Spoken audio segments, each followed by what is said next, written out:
சோட்டா பீம் நீ சொல்லலையே. எங்க அம்மா இது கூடவா உன்கிட்ட சொல்லாம இருக்கும்? என்னைக்கு இல்ல சத்தியமா சொன்னா நான் சொல்லிக்க மாட்டேன்.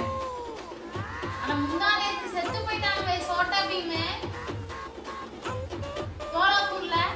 அதுன்னு ஆயா எங்க அம்மா முந்தானேத்து போன் பேசிட்டு இருந்துச்சுல்ல உள்ளார. ஆமா அது இந்த கோலாப்பூர்ல